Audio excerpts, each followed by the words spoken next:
Bonjour 2021, bonjour YouTube, j'espère que vous allez bien. Cette absence sur YouTube est synonyme de bonnes nouvelles. Voilà, j'avais beaucoup de projets professionnels, ce qui me laissait peu de temps à la réflexion et au tournage des vidéos pour YouTube. D'ailleurs, si ça vous intéresse de voir un peu ce que je fais de façon professionnelle et de voir un peu les backstage de mes vidéos, je vous invite à vous rendre sur Instagram et de me suivre sur Instagram. Je vous mettrai le lien en description et bien entendu en dessous de cette vidéo. Bref, on va rentrer tout de suite dans le vif du sujet pour cette première vidéo de l'année 2021. D'ailleurs, je vous souhaite une très bonne année. Je vais vous montrer comment j'ai réalisé une vidéo que j'ai publiée sur Instagram en octobre dernier, qui était tout simplement le shoot d'une paire de chaussures Nike, qui est donc la Air Max Recycled Canva ou Canvas. Et sans plus tarder, je vous montre la vidéo tout de suite.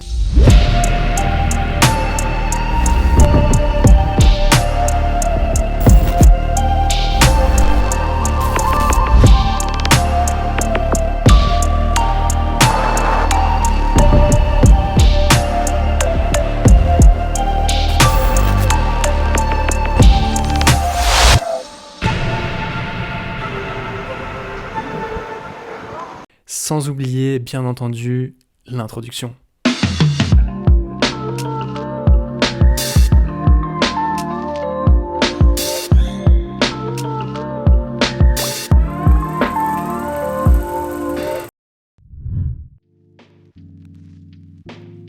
Alors je vous explique un peu le topo. Si ça vous intéresse de comprendre un peu tout le processus de réflexion et de création de ce projet, écoutez, ça veut dire que vous êtes au bon endroit. L'idée de cette vidéo, c'est de vous montrer en fait toutes les étapes qui m'ont permis de tout simplement réaliser la vidéo. Donc on va parler des objectifs ou de l'objectif principal. On va parler également de la direction artistique, comment j'ai voulu réaliser cette vidéo, quel mood je voulais avoir dans cette vidéo. On va parler également de la recherche du lieu, la recherche du modèle et aussi tout simplement de la réalisation, c'est-à-dire de la partie tournage, quel matériel j'ai utilisé et la partie montage, donc comment j'ai réalisé cette vidéo en post-production, quels effets j'y ai mis, pourquoi j'ai choisi ce genre de plan. Et finalement, dans chacune de ces parties, à savoir que la vidéo est dissociée en fait en deux chapitres. Le premier chapitre, c'est la partie donc de la réflexion du projet. Et le second chapitre, bien entendu, la réalisation. Dans chacune de ces étapes, en fait, je vais vous expliquer un peu toute la réflexion derrière que j'y ai eue. Écoutez, on va rentrer encore plus dans le vif du sujet et on va commencer tout de suite avec donc le chapitre 1, la réflexion du projet. Pour commencer la réflexion du projet, l'étape numéro 1, selon moi, c'est donc de définir ses objectifs. Comme vous l'avez vu donc dans le titre de cette vidéo, j'ai réalisé une fausse pub commerciale pour Nike, c'est-à-dire que mon objectif à moi, c'était donc de montrer mes compétences, de montrer mon savoir-faire, de montrer que je savais cadrer, que je savais monter et que selon moi j'arrivais à réaliser une vidéo qui était dans l'air du temps pour pouvoir le proposer par la suite à un potentiel client. Pour moi c'est hyper important de définir dès le début son objectif. Pour moi c'était donc un objectif un peu commercial, c'est donc de proposer par la suite cette vidéo là à un client qui pourrait potentiellement être intéressé, mais voilà, pour vous ça pourrait être complètement autre chose. Il y a aussi, je pense, l'objectif du plaisir, prendre du plaisir à réaliser une vidéo pour le montrer ensuite à ses amis, pour créer des souvenirs. Ensuite, on va passer à la seconde étape, qui est selon moi de définir une direction artistique. La direction artistique, c'est assez relatif à chacun. Pour ma part, j'ai pas réalisé une direction artistique hyper poussée. En ce qui concerne le mood, le ton de la vidéo, le choix des plans que j'ai fait, le choix du lieu, le choix du modèle, je peux pas aller non plus extrêmement loin. Le décor était déjà tout fait, j'ai recherché également la musique en amont. Je voulais quelque chose, en tout cas dans la partie du mood, je voulais quelque chose de très street, très lifestyle, très urbain. Ça a été assez facile pour moi ensuite d'y appliquer en fait tous les éléments, toutes les caractéristiques que je voulais pour cette vidéo. Si je devais englober en fait tout ce que comprend la direction artistique, pour ce qui concerne le shoot en extérieur comme ça, je dirais que le lieu est hyper important, le modèle est hyper important, les attitudes que va prendre le modèle sont hyper importantes, le choix de la musique, le choix du montage aussi, comment vous allez monter votre vidéo, est-ce qu'il va falloir que ce soit dynamique, lent. Après, si vous voulez faire quelque chose de plus poussé, par exemple si vous voulez faire quelque chose en studio, vous allez peut-être réfléchir à un certain décor, ce qui fera également partie de la direction artistique. Mais voilà, c'est pour ça que je dis que c'est assez relatif. Si vous faites une vidéo de vacances, bon, la direction artistique, j'imagine qu'elle ne sera pas autant poussée, sauf si vous avez dans l'idée de faire un montage qui n'a rien à voir avec les vidéos de vacances qu'on voit aujourd'hui. Troisième étape maintenant, c'est la recherche d'un lieu. Alors, la recherche du lieu, comme je vous l'ai dit précédemment, ça fait un peu partie de la direction artistique. Pour moi, ça a été assez rapide, hein. J'ai toujours voulu tourner à Beaugrenelle. J'avais déjà réalisé une première vidéo il y a très longtemps sur promenade de santé. Pour moi, Beaugrenelle, c'est un incontournable. Graphiquement, c'est vraiment trop beau.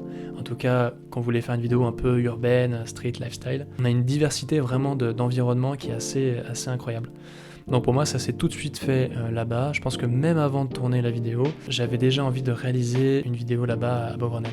Enfin, on va passer à la dernière étape de cette première partie, donc sur la réflexion du projet, c'est la recherche d'un modèle.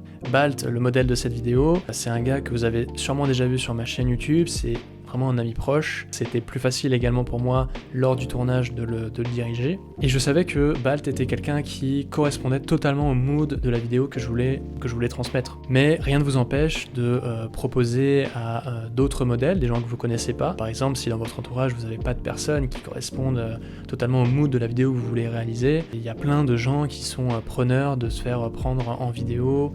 Je parle vraiment de gens qui sont des modèles amateurs par exemple, et qui veulent également développer un portfolio vidéo. Voilà pour la partie réflexion du projet. En tout cas, ce que je vous invite à faire, c'est si jamais j'ai oublié des choses, si jamais vous avez des questions, des questionnements vis-à-vis de ça, n'hésitez pas à me les mettre en commentaire ou à me DM sur Instagram. Voilà, ça me ferait très plaisir d'y répondre. Ensuite, on va passer au deuxième chapitre qui concerne donc la réalisation du projet, c'est-à-dire en étape 1, la partie tournage et en étape 2, la partie montage. On va commencer tout de suite avec la partie tournage, donc l'étape 1. Dans cette partie, donc, je vais vous parler donc, du matériel que j'ai utilisé tout d'abord. En termes de matos, j'ai utilisé un A7 III qui était couplé avec un 1635, donc Sony 1635 G Master f2.8 qui appartenait à Balt, et j'ai utilisé également son Zhiyun Weebill S. Et également, j'ai utilisé pour cette vidéo-là donc une caméra VHS. Ça ressemble en fait à ça. C'est plutôt cool, franchement. Moi, j'adore aussi les effets un peu vintage. Alors, en tout cas, ça fait longtemps que j'avais envie de filmer avec cette petite caméra VHS qui est donc sur cassette. J'ai pas le modèle là en tête, j'arriverai même pas à savoir à vous dire c'est lequel, mais si vous voulez, si je le retrouve, je vous le mettrai du coup en description. Je pense que ce sera cool pour vous. Et je trouve que ça apporte vraiment un grain assez particulier à la vidéo. Aussi sur cette petite caméra là, ce que je voulais vous dire, c'est que c'est assez facile de numériser la version donc cassette sur vos ordinateurs. Il y a une vidéo de Adrénaline que je vous mets en fiche qui justement vous explique comment en fait numériser vos fichiers d'une cassette qui est adaptée à ce style de caméra vers donc un ordinateur, et c'est hyper bien expliqué, donc franchement je vous conseille d'aller checker ça. Globalement le tournage a duré 2-3 heures, je pense même 3-4 heures en fait. Pourquoi ça a duré autant de temps? Parce que en fait j'avais besoin d'une diversité d'environnement pour réaliser cette vidéo, en tout cas c'est ce que je voulais. Beaugrenelle correspond parfaitement en tout cas à ce style de lieu où on peut trouver de la structure totalement différente. Ça prend du temps de réfléchir à des plans qu'on pourrait faire sur chaque environnement, chaque ambiance. C'est hyper important d'y réfléchir aussi en amont et lors de la partie tournage, parce que vraiment dans la partie montage ensuite ça apporte vraiment de la diversité. Ce que j'ai demandé aussi à Balt, c'était de changer en fait de tenue. C'est pour ça qu'on peut le voir en t-shirt blanc, c'est pour ça qu'on peut le voir aussi avec un sweat à capuche et aussi avec un manteau. Voilà, pour apporter de la diversité par la suite sur le montage final de la vidéo. Maintenant qu'on a parlé donc de toute la partie de réflexion du projet et de la partie tournage, et ben on va s'attaquer à la partie la plus intéressante, la partie finale de cette vidéo là. C'est la partie montage. C'est l'étape 2 de ce chapitre 2. Donc on va passer tout de suite sur mon ordinateur. Alors ce que je vais faire dans cette partie montage, c'est qu'on va ensemble en fait voir un peu chaque petit plan, et je vais vous expliquer un peu comment je l'ai réalisé. C'est parti. Ok, alors déjà on va regarder les deux premiers plans. Ces deux premiers plans, ils ont été réalisés à la main. Le premier plan en fait, il est assez simple. Je commence en fait vers le bas et je remonte sur Balt. Et ce deuxième plan là est plus lent, je dirais. Voilà, j'ai juste tourné un tout petit peu autour de Balt. Ce qui est intéressant de regarder là, je trouve, c'est que là je suis dans un premier environnement et j'enchaîne avec un deuxième environnement. C'était important pour moi, comme je vous l'ai dit, d'avoir de la diversité dans cette vidéo-là, donc d'avoir des ambiances différentes. Voilà, je trouvais ça assez cool. Pareil sur le cadrage. Et ça, j'ai oublié de vous le dire sur la partie tournage. Ce que j'ai réalisé sur la partie tournage, c'est de faire des cadres de plans assez différents. Donc des plans larges, des plans moyens, des plans très serrés.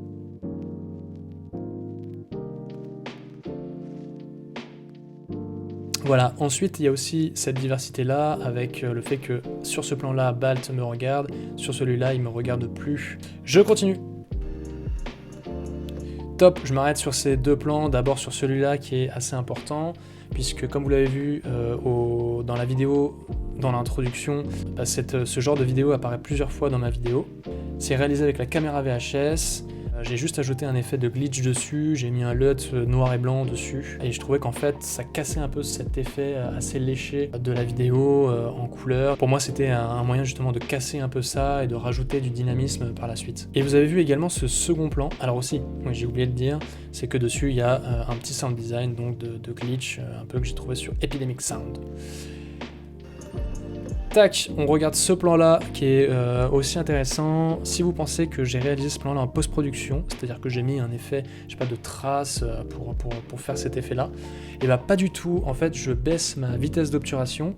Je crois qu'elle était à 1.8, 1.3 ou même peut-être moins, je sais plus exactement. Mais en fait, ça crée justement ce petit flou de mouvement et qui est plutôt stylé. En tout cas, moi j'aime beaucoup. Donc voilà, je continue. Tac, je m'arrête sur ces trois plans là, je vous les remontre.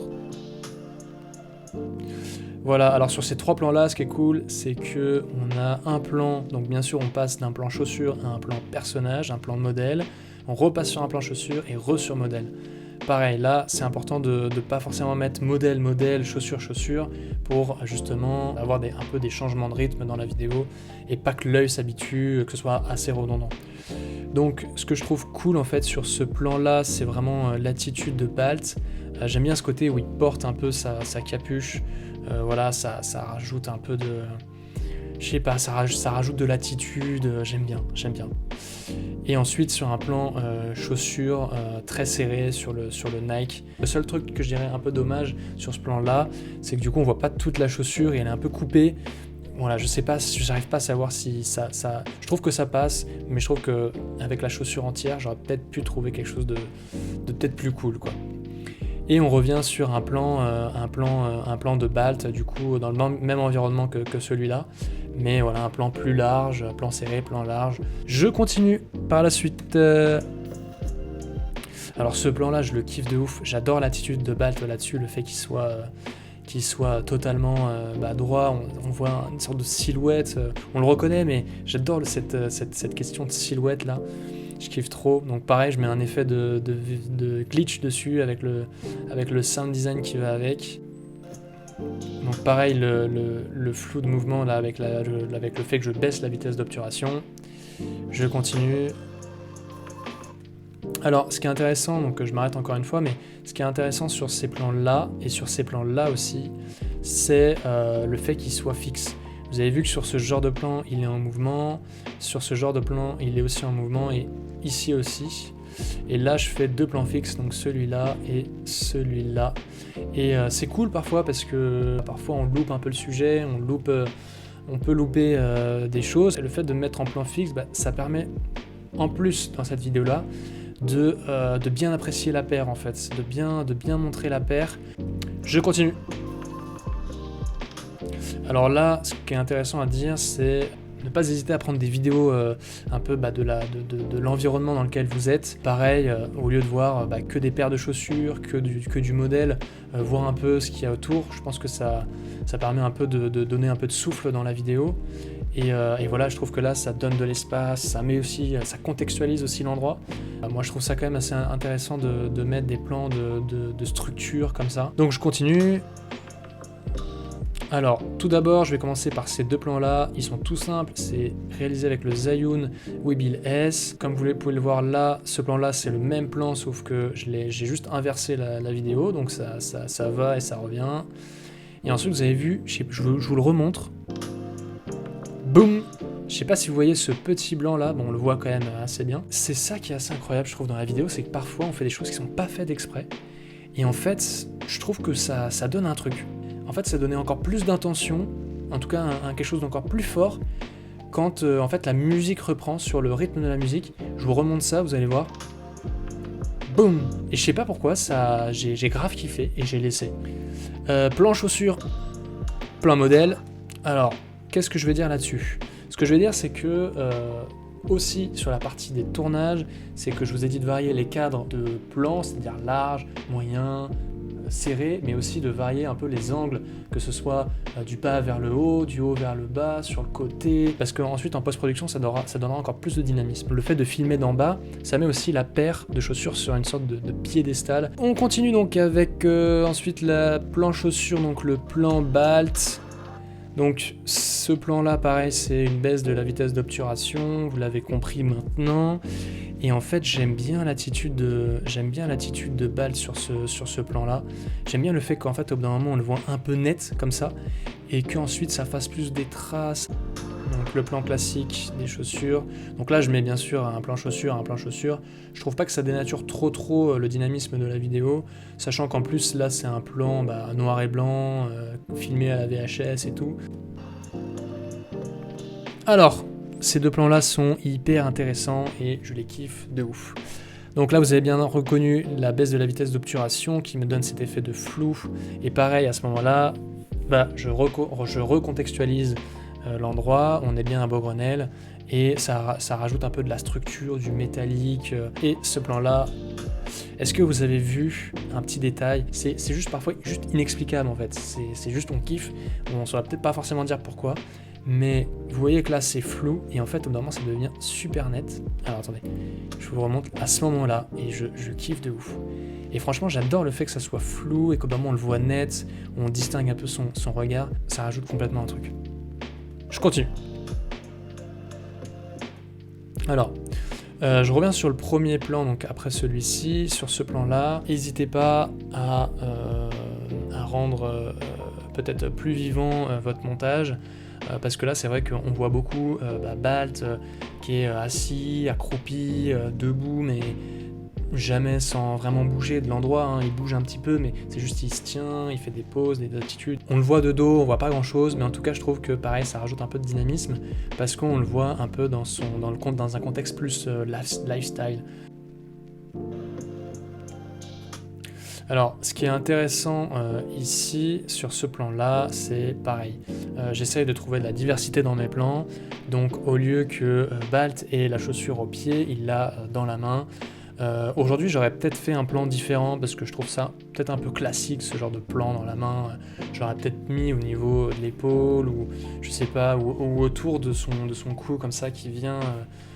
descendre comme ça avec les deux paires de chaussures, enfin avec la paire de chaussures tout simplement. Ce que je voulais dire par rapport à ce genre de plan, c'est voilà, il faut, je pense, s'amuser un peu. Déjà en tant que modèle, il faut dire à son modèle de s'amuser un peu avec la caméra, de faire des regards un peu différents. Mais c'est cool de pas forcément en avoir tout le temps. Là j'en ai un.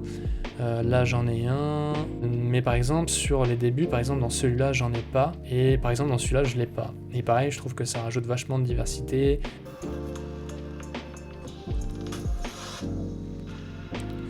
Ok, ce que je veux vous dire, c'est que sur ces deux derniers plans, pour moi depuis le début, c'était des plans justement qu'il fallait forcément mettre en fin de vidéo. Ce que je vais vous dire sur ce plan-là, c'est que typiquement ce plan-là, c'est pas du tout la baisse de la vitesse d'obturation. C'est un plan que j'ai filmé voilà, en tournant autour de Balt. J'ai fait 2 tours autour de lui et j'y ai rajouté en fait un effet qui s'appelle le motion blur. Et voilà, ça donne justement ce petit flou qu'on voit juste derrière. Je vous le montre sans le flou. Donc ça rend cool, hein, mais vraiment moi avec le motion blur, je trouvais que ça rajoutait vraiment un cachet en plus, quoi. Et voilà, et on finit tout simplement avec la main comme ça qui vient, qui vient se décoller de l'objectif. Et finalement, ça finit bien la vidéo parce qu'au début, je commence, la vidéo arrive comme ça sur lui, et sur la partie finale, elle s'en va tout simplement de lui. Comme si ça revenait finalement au début, quoi. Ce que je voulais aussi vous dire de plus, c'est que j'ai rajouté un effet sur toute la durée de la vidéo. C'est un effet qui s'appelle Glow, que vous pourrez trouver sur Red Giant. Alors c'est pas que cet effet-là, hein. Red Giant propose en fait des plugins qui vous permettent de proposer des effets de transition sur vos vidéos, enfin tout type d'effets. Et en fait là j'ai mis un effet glow qui s'applique directement sur la vidéo, et je trouvais que ça rajoutait quelque chose d'assez, déjà de la douceur, plus de douceur sur la vidéo, et quelque chose de plus cinématographique. Je vous montre un peu sans sur ce passage-là, vous voyez, et je trouve que vraiment ça rajoute vraiment quelque chose en plus. En ce qui concerne les LUT, j'utilise les LUT de Daniel Schiffer, qui est un YouTuber canadien. Voilà, je kiffe ces LUT, je les utilise sur presque toutes ses vidéos. Voilà, la musique que je trouvais sur Artlist, voilà, j'adore les sons qu'ils font dessus, j'en trouve vraiment plein. Je crois qu'on est bon. Si jamais vous avez pareil des questions sur la partie tournage, sur la partie montage, des choses que j'aurais peut-être oubliées, dont vous vous questionnez, n'hésitez pas à me le dire en commentaire ou à me DM sur Instagram directement. Le ou les conseils que je voulais vous transmettre à travers ce genre de vidéo, et ça s'adresse surtout à des personnes qui veulent en faire leur métier ou qui sont déjà dans le métier et qui ont peut-être pas à penser à ça, mais je pense que quand on est dans le métier, on sait déjà un peu.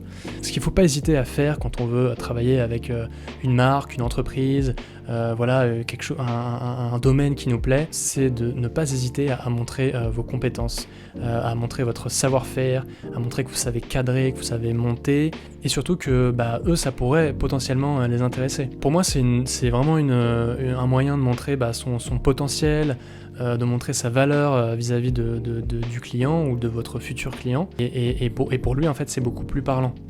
Voilà, je crois que je vous ai tout dit par rapport à cette vidéo-là et à ce que je voulais vraiment vous transmettre. Écoutez, on va finir avec les bonnes vieilles habitudes de YouTube. Activez la cloche si vous voulez être au courant des prochaines sorties. N'hésitez pas aussi à mettre un pouce bleu si ça vous a plu. Posez-moi toutes les questions que vous voulez vraiment, soit en commentaire de YouTube, soit sur Instagram. N'hésitez pas à vous abonner. Je vous dis à la prochaine. Tchuss.